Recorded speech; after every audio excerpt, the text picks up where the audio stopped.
Hey everybody, Lysa Allman-Baldwin here, and guess what we're going to talk about today? Getting comfortable with the uncomfortable. Are you uncomfortable already? What is she going to talk about? I don't want to be uncomfortable. It doesn't feel good to be uncomfortable. Why do we have to talk about being uncomfortable? Because guess what? Sometimes things in life are uncomfortable. But just think about this for a second. Think about the things that you have done in your life that before seemed uncomfortable and now they're no big deal. So, one thing I thought of is going out as a teenager on your first date.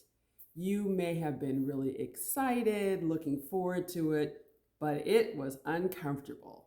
What is he or she going to say? Do I look okay? What are they thinking? Do other people know we're out on a date? All of those type of things. Very uncomfortable. And I'm assuming for most of us, we have done it many times since. May still feel uncomfortable at first on that first date, but after a while we get used to it, right? What about riding a bike for a first time? You're up on this thing on two wheels. You don't know how to navigate it. Put your feet down in case you fall over. First time you go in an airplane. First time driving a car. What about heading a big meeting or standing up to giving a public talk? Even the people who are professionals and do it all the time, like myself, we get a little uncomfortable right before. We're a little nervous, even though we might have all the material down and know what we want to say. But it's a little uncomfortable, right? For me, a big thing of uncomfortable is technology, especially social media.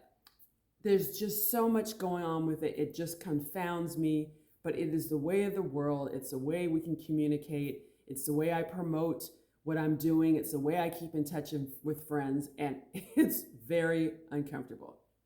But I have to learn, so I do little steps at a time, Matter of fact, my speaking coach says, you need to get comfortable with the uncomfortable.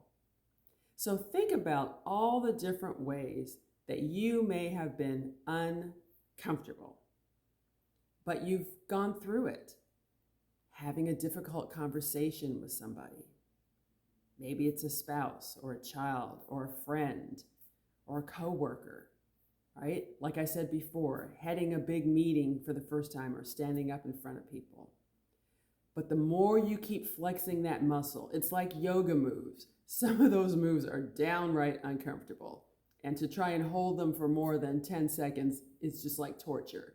But you keep doing it, right? Playing tennis for the first time, trying a different sport, ziplining.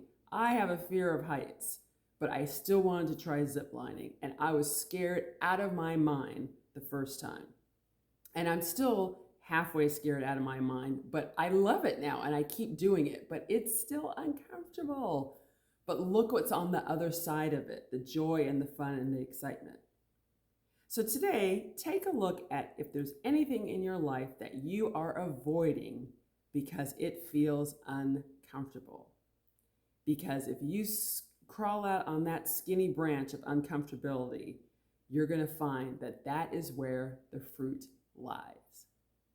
Think about that today. I'll see you in the next video.